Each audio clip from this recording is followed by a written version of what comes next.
Bon dia, benvinguts en aquesta, crec que és la 7a edició del col·loqui FMUPC, un exemple de la col·laboració que tenim entre el Departament de Matemàtiques i la facultat i també amb el suport del Departament d'Estadística i Investigació Operativa i el Departament, mai no recordo com es diu, d'Enginyeria Civil i Ambiental.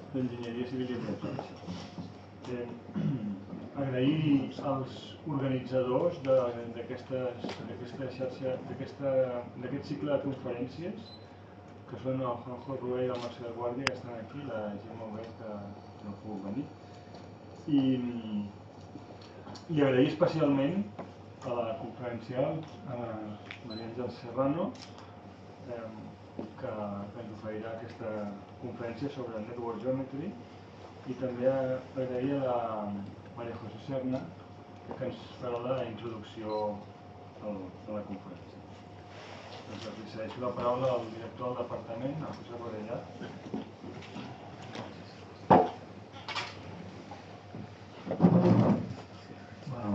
Bon dia primer i gràcies a l'assistència. Pràcticament no tinc res més que afegir. Probablement repetiria el que ja havia dit el Jaume. Aquesta és una iniciativa molt interessant que fem un parell de cops l'any, i ara des de fa diversos cursos, no recordo 3 o 4, penso que no. I sempre, diguem, el nivell de les conferències està força bé, amb les successives edicions es van tocant diferents temes i jo personalment sempre tinc l'impressió que aprenem molt escoltant. O sigui que res més, gràcies i també retiro el conferencial. Res més. Doncs com deia ara, la María José Serna, professora del Departament de Ciències de la Computació de l'UPC, farà la introducció de la conferència. Bon dia. Em van demanar que fessin la introducció en anglès, faré el canvi d'idioma.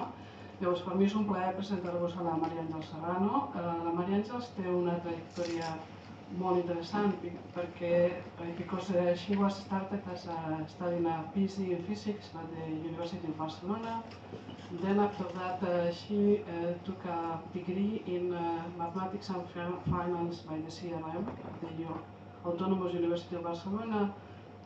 This makes a complete change orientation on the work, and for 4 years she was working in enterprise, in the public sector, in the private sector as IT and marketing consultant. And after this period, she came back to the academia and started a long period of postdoc fellowships going to Urbana, Lausanne and Palma de Mallorca, and finally with Ramon and Cajal scholarships at the University of Barcelona, where she's now ICREA research professor. And from the point of view of publication and contribution to science, she has an extremely big record of publications, including a publication in Nature, several publications in Nature for biology, physics and things like that, and even physical review letters that are all of them very well renowned publication, and in total more than 50 publications in relatively small time. And for the research orientation, she has focused after the second period coming back to the university on the study of complex networks, especially complex systems, and in the interplay of different disciplines. She has a contribution to networks from biology, economics, social networks, and many other positions. And today's talk, she will try to present the leitmotif that justify the more mathematical interaction of those networks, that is the geometry that you can use to understand them.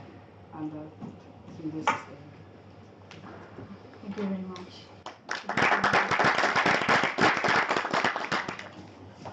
So, I'm going to talk about network geometry, but what I'm going to do is to give you a very brief summary of a very long story.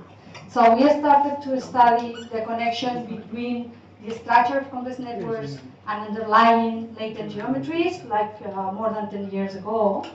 And now this problem of the discovery and understanding of this connection has become like a kind of important problem in network science, and it's what we call network geometry. Let's go back to the beginning. The beginning are networks. So networks are everywhere. Wherever you look, you can find a network. A network is a system form of units which interact. And think, for instance, about the internet.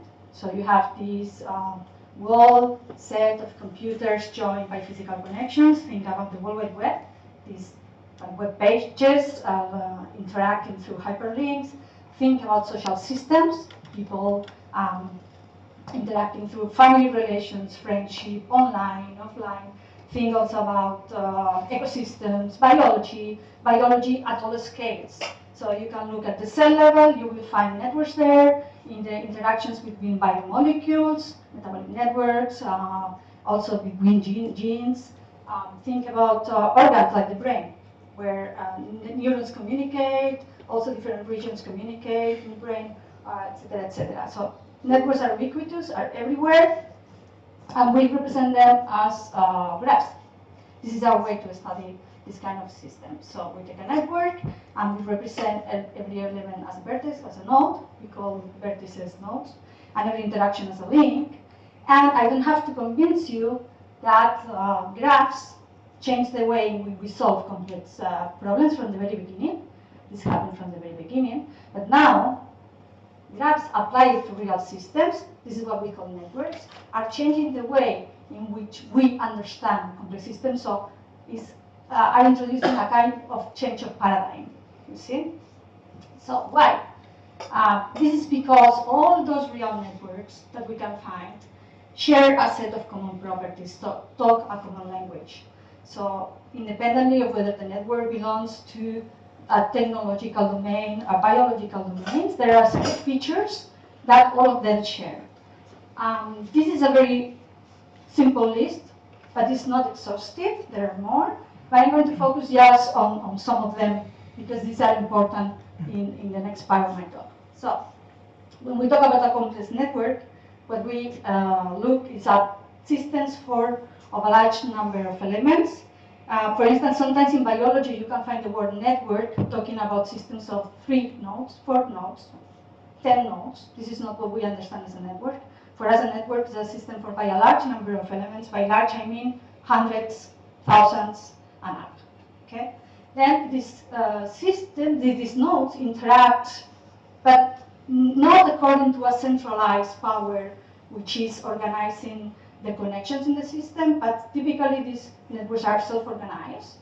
And these self-organizations form patterns which are between order and disorder. So the connections, the interactions do not form lattices, but are not completely random. So are characterized by some specific well-defined patterns which show some prototypical features. 3 of them are the small world property, meaning that you can find long-range connections in your system. How do we measure long-range connections when we are just talking about graphs? So one typical way to do this is to look at the distribution of shortest path lengths between nodes in your system. So you count the minimum number of links that you have to travel to go from one node to another. You draw the distribution, and typically for most real systems, what happens for more real networks is that this distribution is very well thick around a very low value. So that means that most nodes in your system are separated by a shortest path length of 2, 3, 4. You see? So that means that any node in your system is very close to any other. Yeah? Another prototypical property is heterogeneity in the number of connections per node. We call the number of connections per node the degree. And when we look at the distribution of degrees in real networks, we find heterogeneity. So there are a few nodes which are like hubs, which connect to many other elements, while most of the nodes in the system are poorly connected, have only a very low number of neighbors. And if you draw the distribution of this degree, or the number of neighbors in the system, typically what we find are scale-free distributions, typically with the exponent between -2 and -3, meaning that the number of neighbors is well defined, the average number of neighbors in the system is well defined, while the fluctuations can be very big. Yeah, you see? Another very important property in these systems are we can also find hierarchical relations. So nodes of low degree tend to connect to nodes of high degree in some system, while nodes of low degree tend to connect to nodes of high degree, depending on the kind of that you study. And very important for us, and for the topic of network geometry, is that most real networks present high levels of clustering. Clustering means simply triangles in your system. So if node A is connected to B and B is connected to C, then typically there is a high chance that A is also connected to C. Yeah? And this happens, the number of triangles in real networks happens to be much higher than a value that you can expect from connectivity made at random. Yeah? And then there are other properties like you can recognize communities or modular organization or hierarchies, and I'm just talking about the structure of networks, because in my talk I'm going to focus on the structure of networks, but then you can go to dynamics. You can go to see how dynamical processes running on top of these structures behave, and then again you find prototypical features there, and then you can study also string events, etc., etc. But in my talk I'm going to focus just on the structure of networks, and specifically on these three small world properties, identity and clustering features. Okay? Now, these are characteristic features of complex networks, and what we found is that there is a family of models, of complex network models, which are based on underlying geometries that are very good at explaining and reproducing these properties. Very good. So the idea is that you have here, you observe the structure of the network, you have this iceberg, you have the tip of the iceberg, but the part of the iceberg that you can see.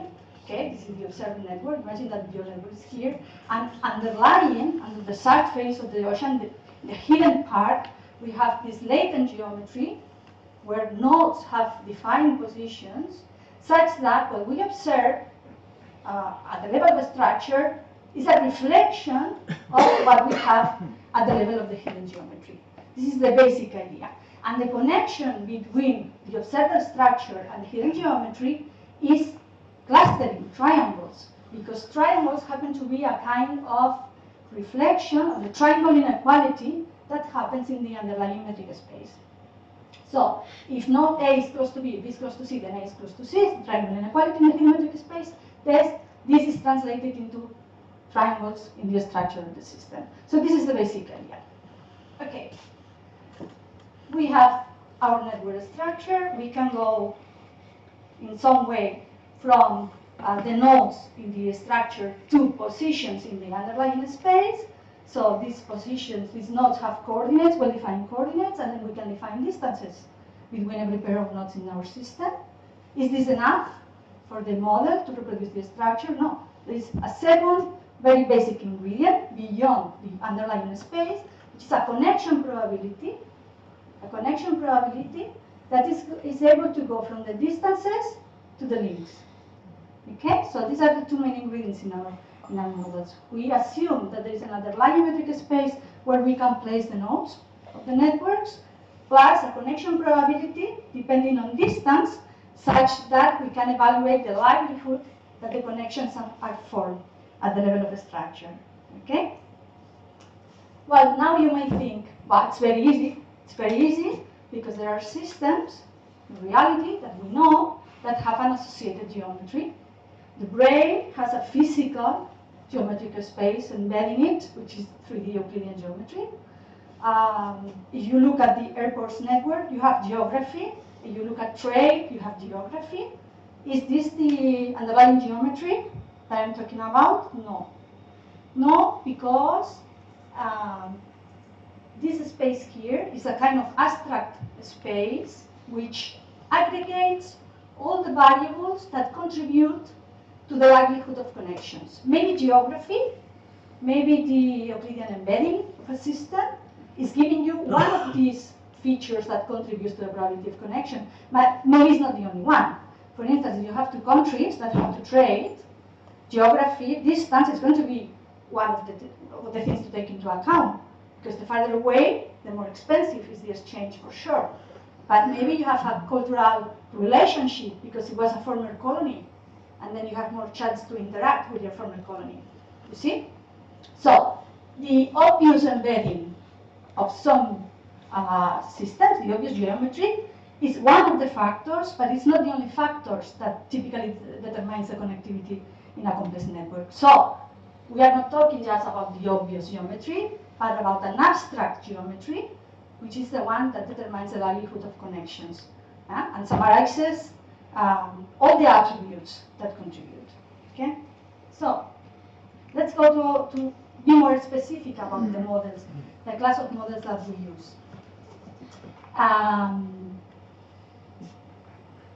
This is the most simple geometry that one can imagine to place the nodes of a system to define distances. It's a circle. It's a circle in one dimension. Okay, circle in one dimension, in which we place the nodes of the network at random positions. Okay, we take the nodes of the network and we place the nodes at random positions, so that we can define angular distances between pairs of nodes. On top of that, we attach a new variable to every node, which is its hidden degree. We call it hidden degree, but represents, let's say, the popularity of the node, or its maps, or its importance. It's a measure of the importance of the node, okay, in this space. And you can attach this importance according to some distribution that you decide. Yeah. Now, take every pair of nodes and draw a link between them according to this probability of connection. This probability of connection, this is the angular distance, these are the hidden degrees, and then you have here and here some parameters. If you realize this is a gravity law. This is a gravity law. Because the higher the masses of the nodes, the higher the likelihood that they are connected. Right? And the closer they are in angular separation, the higher also the likelihood that they are connected, the higher the probability of connection.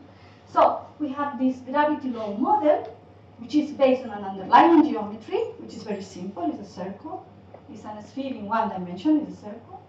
And where we have an extra variable, which is the hidden degree, and we can try to see what kind of structures can we obtain when we model networks in this way.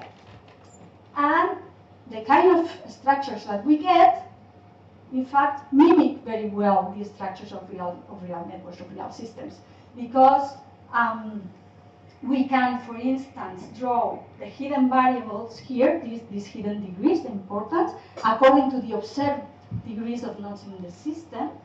So we can mimic very well the distribution observed in the real network. By controlling this parameter here, we can also control the level of clustering in my system, but independently of the distribution of hidden degrees. And then there's another parameter, mu, which controls the density of connections. So we have a very simple model, like with 3 parameters, which is able to adjust very well the properties of real networks, but including also the small world property. So that's interesting, because using an underlying geometry, we are able to produce networks. We have this small world property. So we are like in the tradition of geometric random graphs, but now we can add to the geometric random graphs this property of being a small world, this long-range connectivity, right? So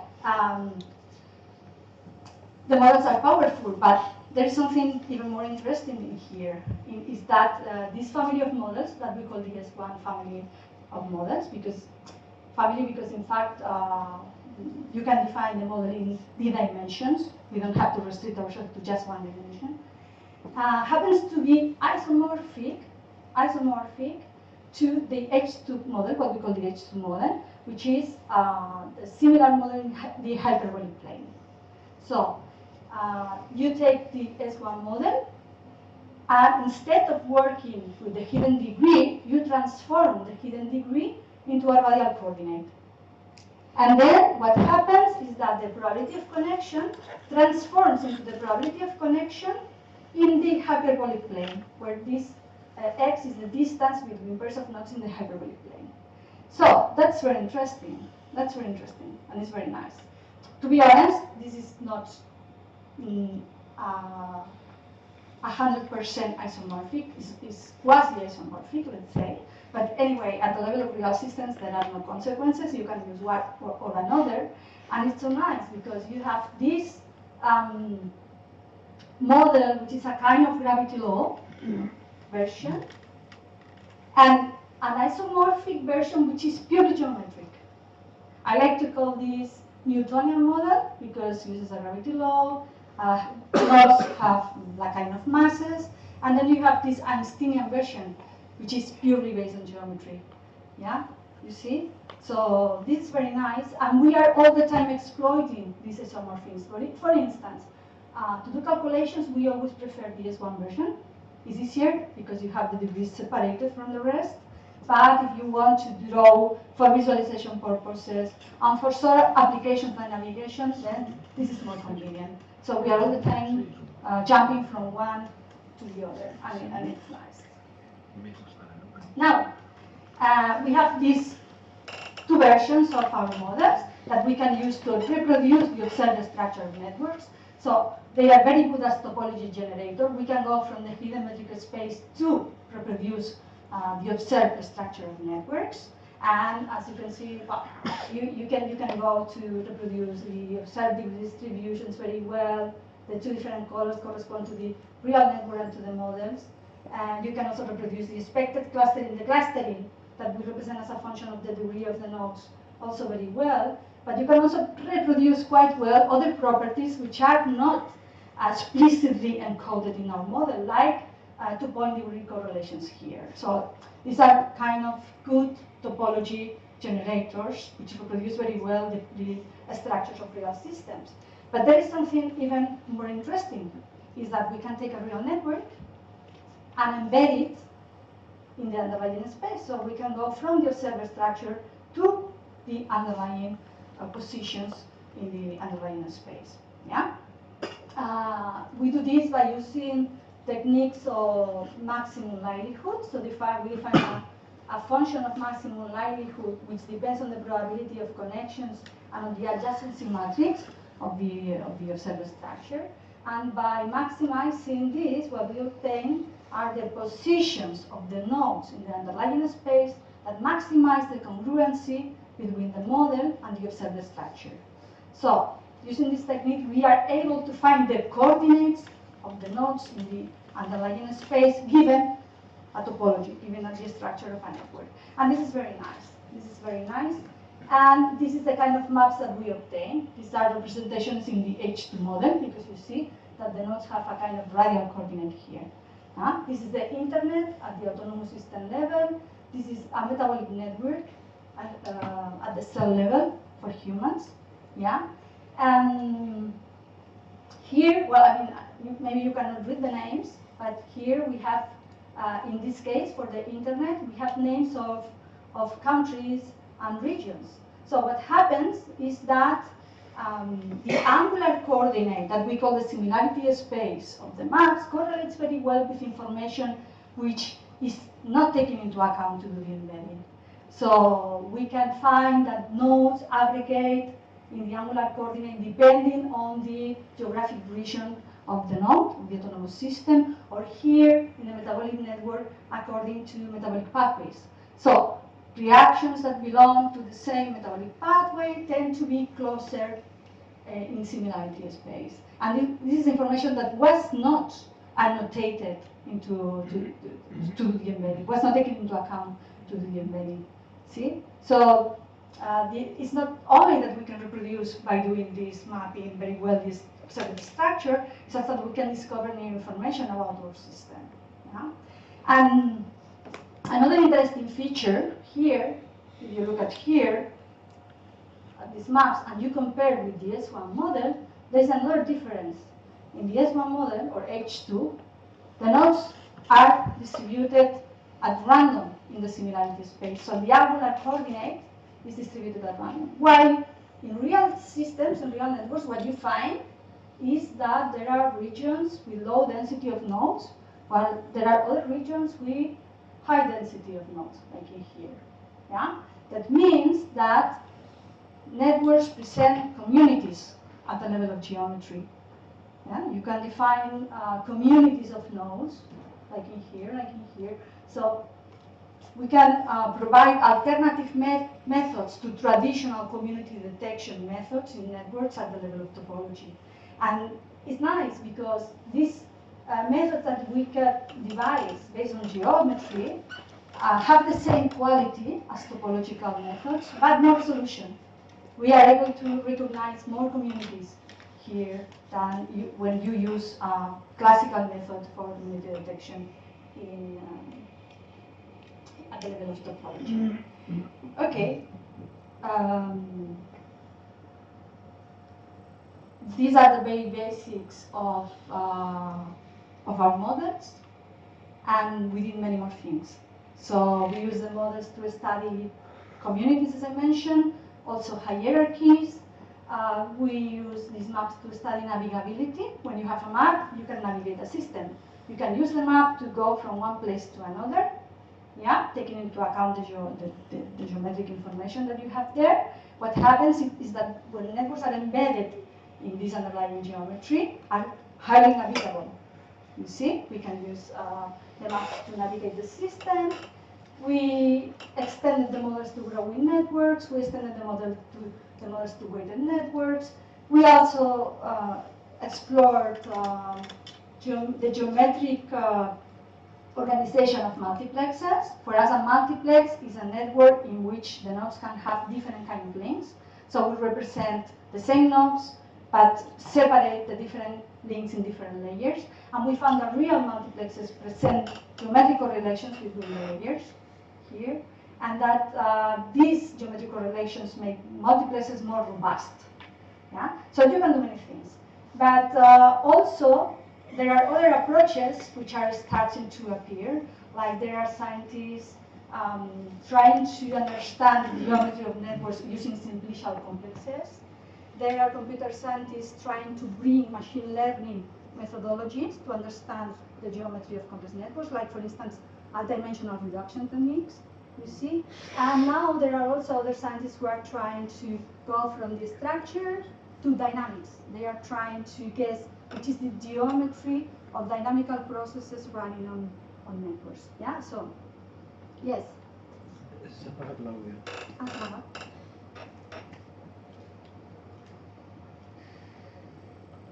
No? No? Much better now? No?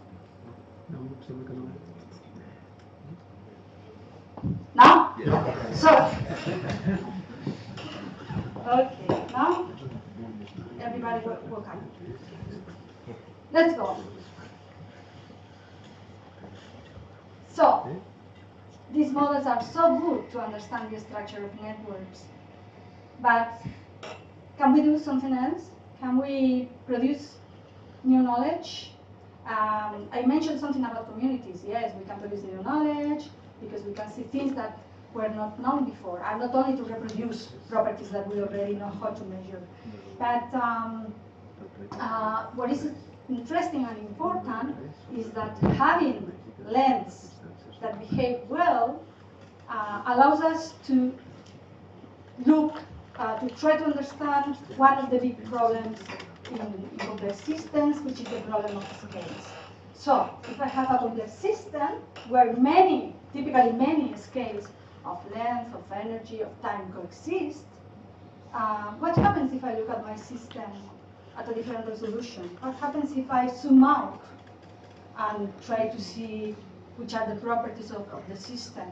So, up to now, it was not possible to do this for complex networks because, as I mentioned before, complex networks have the small world property, and since they have the small world property, you want to work with the structure, and you want to measure distances in terms of shortest paths. What happens is that every node is very close to each other, and you don't have a very wide range of length scales based on shortest paths. So it was not possible to look at this problem just based on the structure and topology, but now we have distances based on an underlying geometric space, so maybe we can now try to see, we can say something about this problem, about what happens when we take our complex system, we change the scale of observation, we change the length of observation in our system, and well, the first thing is, what are we going to see? What are we going to see when we change the length scale in our system? And now we are in a good position, because we can define the geometry and underlying geometry. And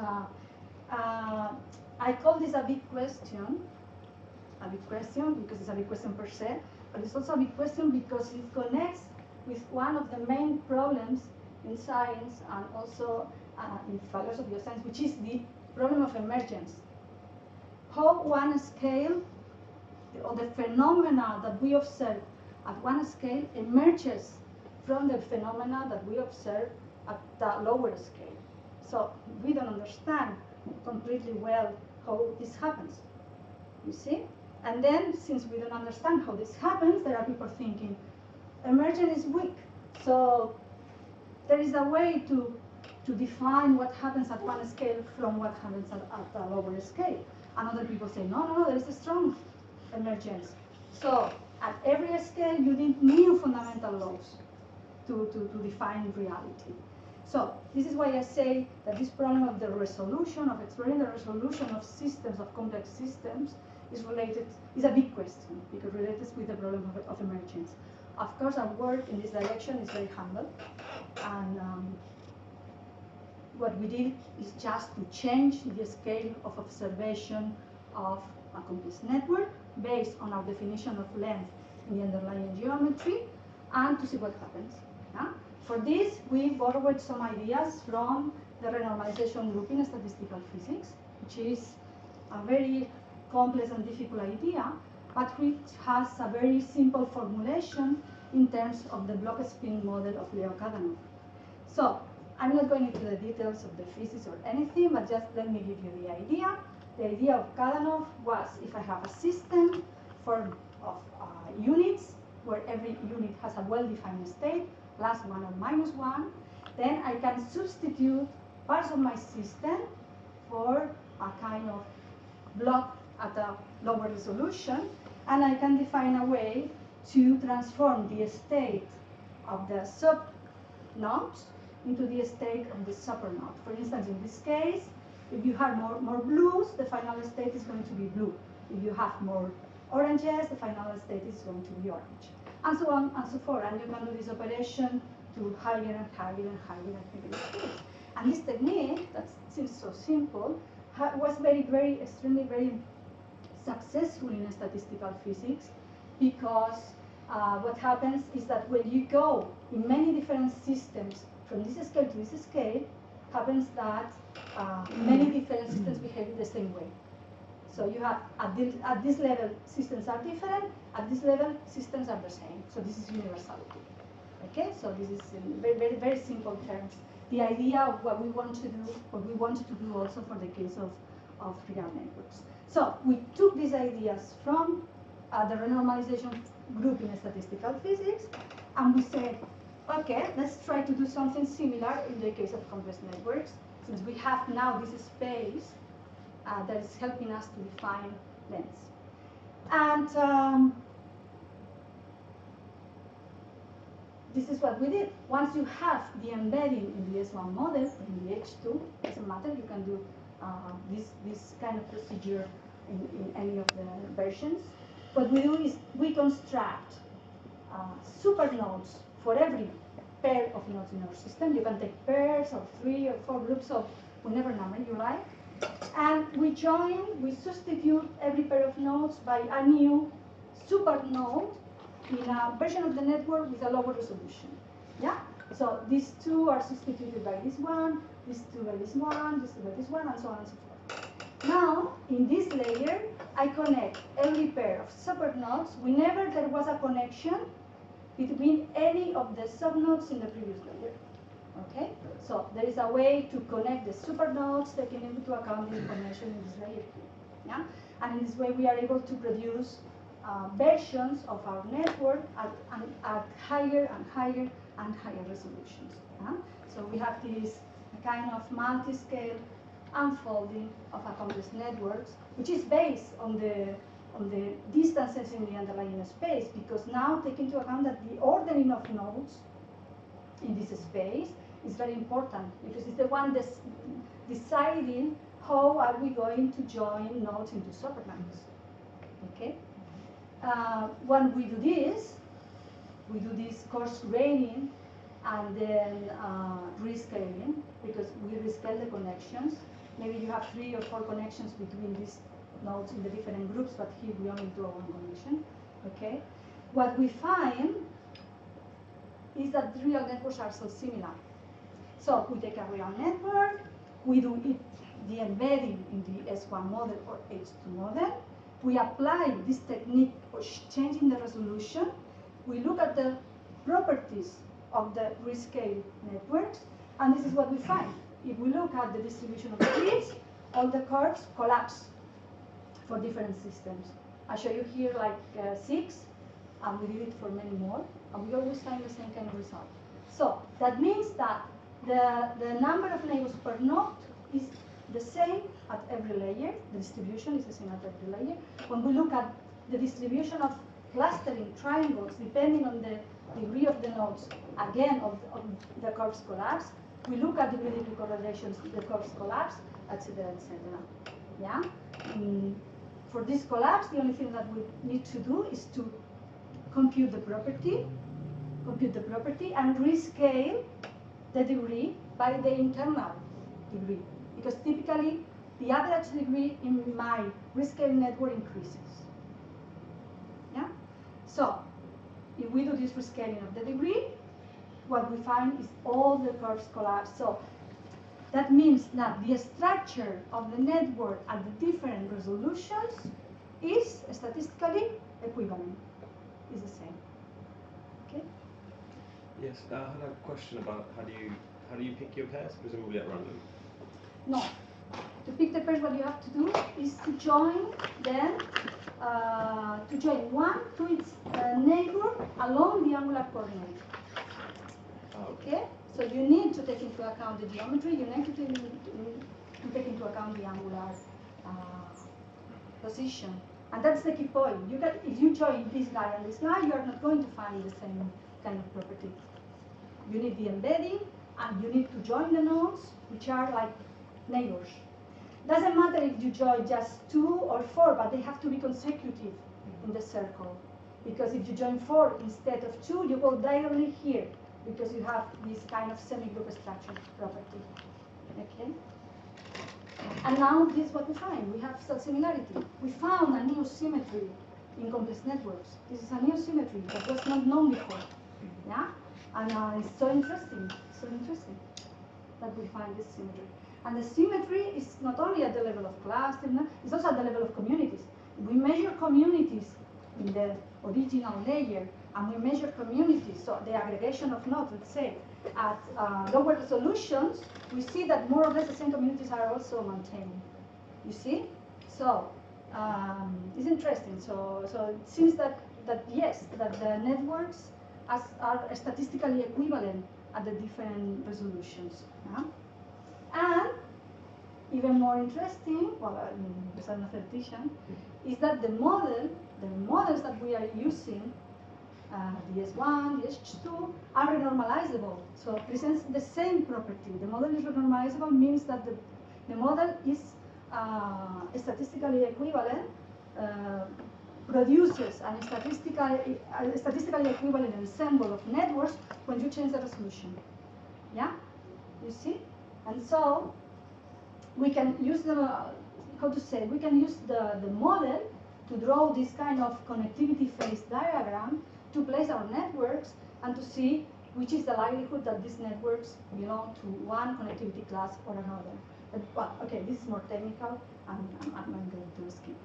Anyway, we have this very nice theoretical result that we have this model that is renormalizable, that explains the similarity that we observe in real systems, where we do the zoom out of the resolution.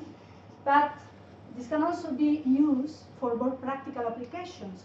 For instance, we can produce downscale network replicas. You have imagine you have a network with 100,000 nodes.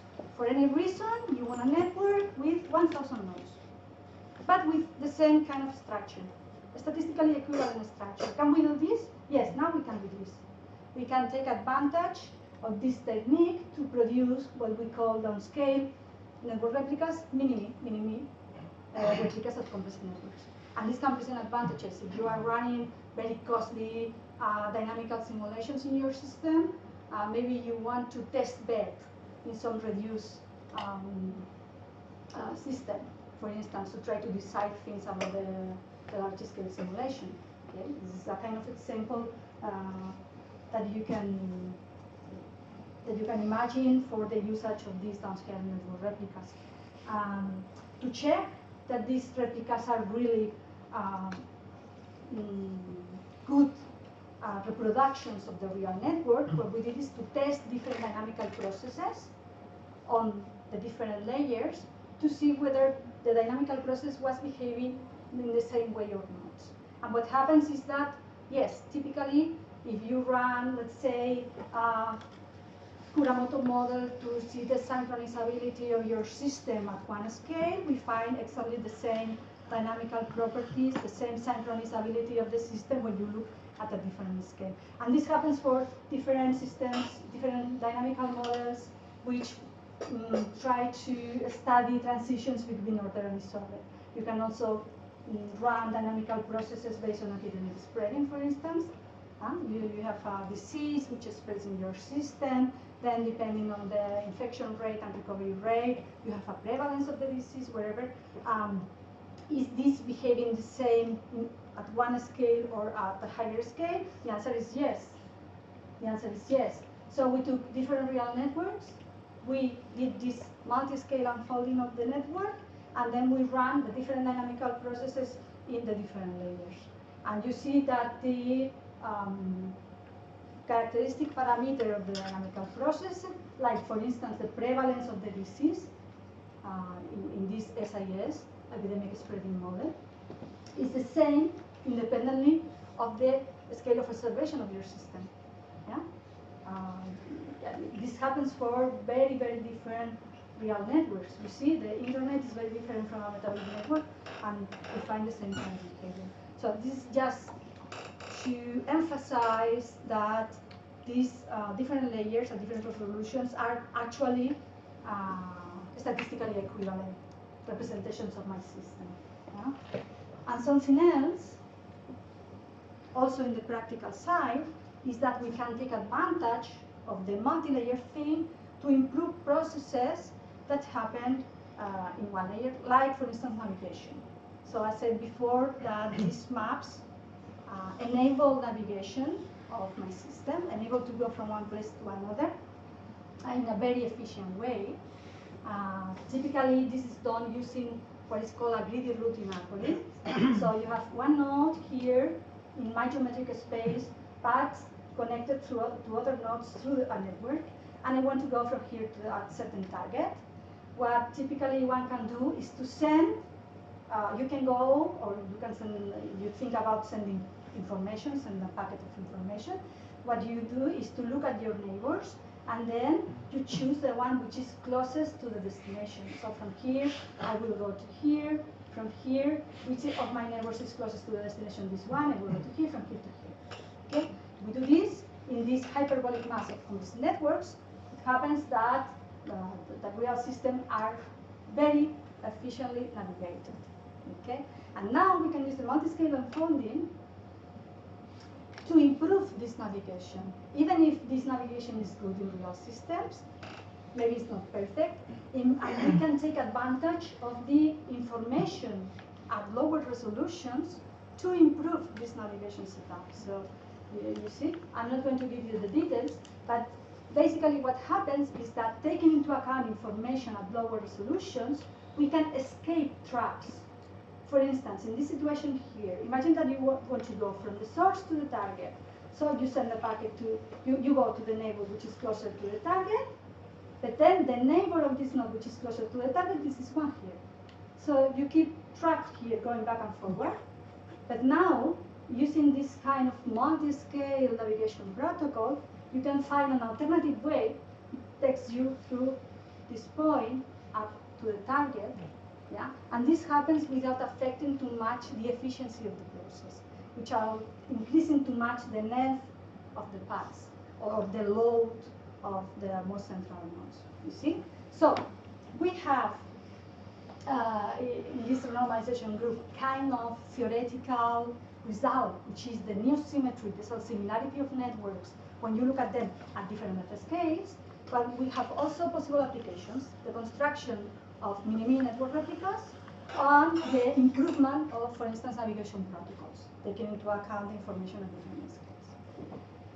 Now, this is the basic information. We have these models based on hidden metric spaces, which are give you a powerful explanation for the observed structure of networks.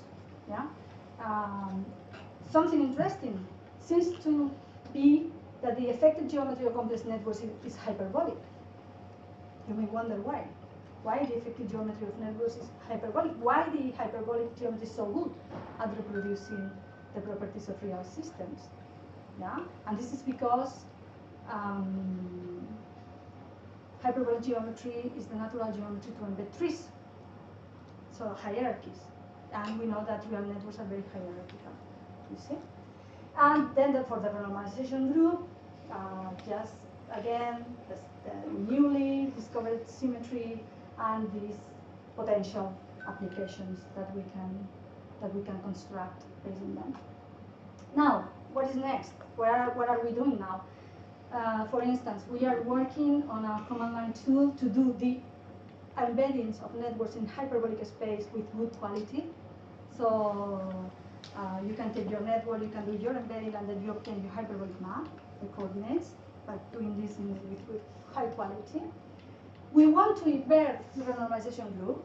So now we have the technique to zoom out, to look at the structure of networks at lower resolutions. So if we have a network, I want to go to lower resolutions. Can I go to lower resolutions from a kind of server level, server resolution? So we want to invert the renormalization group. This is not easy because there are many ways to do that. There is no unique solution, so it's a difficult problem. What about dimensionality? So I've been talking about the S1 model, or the H2. That means that we are working with an effective dimensionality, which is 2 for complex networks. It's 2, the effective geometry of complex networks. Why not 3? Why not 4? Why not 5? Yeah? So this is something that we have to check. It seems that dimension 2 is good enough, but maybe it's not 2, maybe it's 3, maybe it's 4. Yeah? So we have to explore this problem. It's a difficult problem, again, a difficult problem. And now the brain.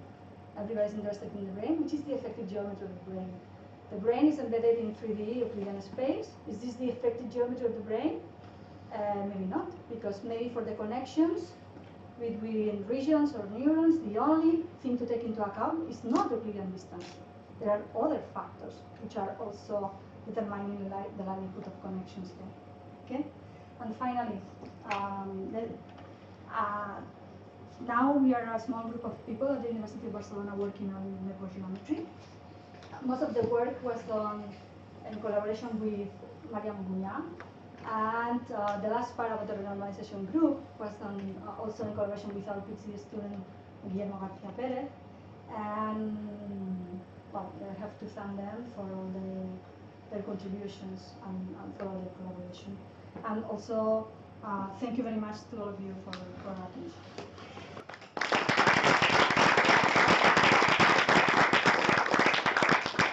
Thank you. I think it's time for questions.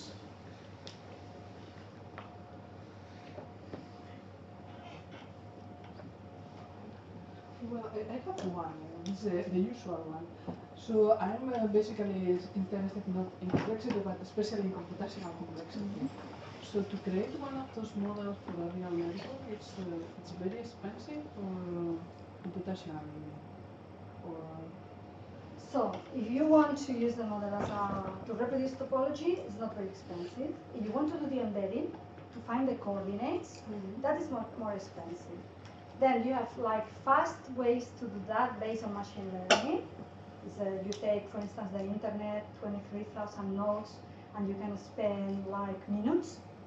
But then if you want to be more accurate, our methods, which are like more the accurate version, can take 1 day, 23,000 nodes.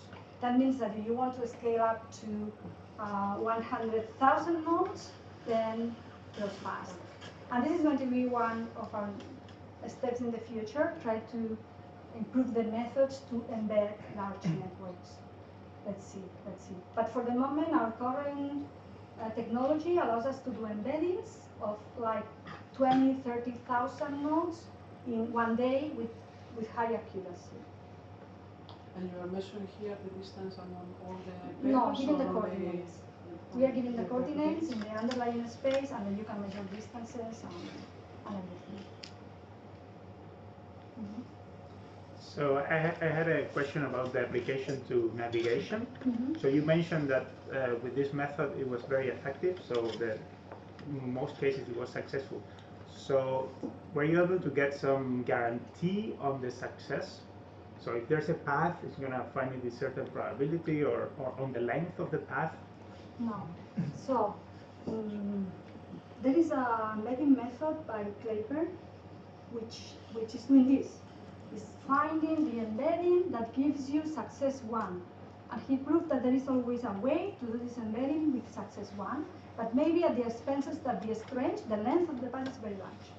In our case, we don't work in that direction, so we work to maximize the congruency between the network and the modem, and as a side effect, we get very nice navigability properties. That means that the success rate in many systems is very high. With low stretches. But we are not like maximizing the things to find the best navigability. But it happens. That means for us, this navigability property is kind of consequence that the structure of the network is very congruent with the underlying geometry. This is the point. But yes, what happens is that many times the success is very high and the stretch is very low. Yeah, but I feel curious about comparing our navigability or embedding with the Clapper instance. Thanks.